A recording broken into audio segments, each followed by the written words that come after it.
Welcome back. We've been talking about those four big tech companies reporting quarterly earnings last night. Mark Mahaney from RBC joins us now to discuss them. Mark, if we just look at a snapshot of the share prices, clearly there's some difference in these numbers. Was there a stark difference between the advertising performance of Facebook and Google? I think there was. I think Facebook showed that its ad model currently is more resilient than Google's. There are two interesting numbers that came out of the Facebook print. One is that they disclosed that they now have 9 million advertisers. Their last disclosure was 8 million.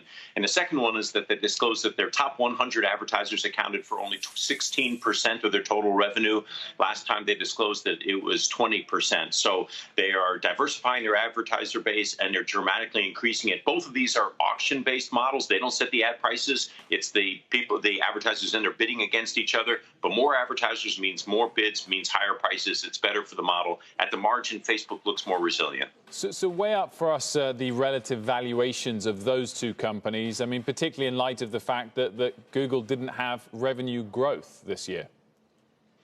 Well, I think valuation is still more attractive, even with the rise in the stock. It's still more attractive for Facebook. So we like both stocks. I think you can look at Facebook and pay about 22 times earnings for something that I think is a sustainable 20 to 30% grower. So I think that's attractive. With Amazon, you're a couple of multiple turns higher. You're like 25, 26 times earnings, in part because of that drag down from all those other bets, investments, and things like autonomous vehicles. It really depresses the earnings. So if you adjust for that, it's still more expensive than Facebook, but the multiples are pretty tight.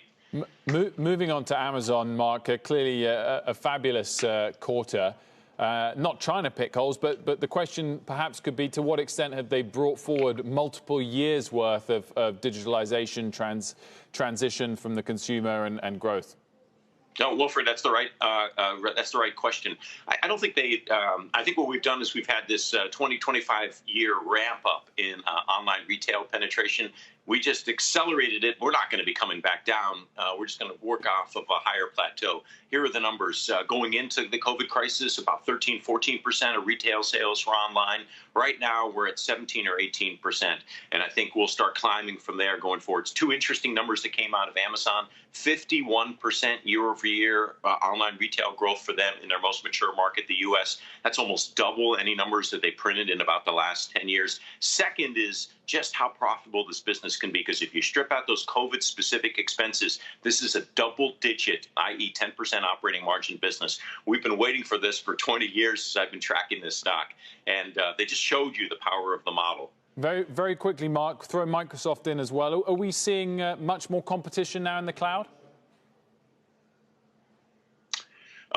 As far as I can tell, it's a three-horse race, and really there's two, 500-pound gorillas in there. It's AWS and Azure.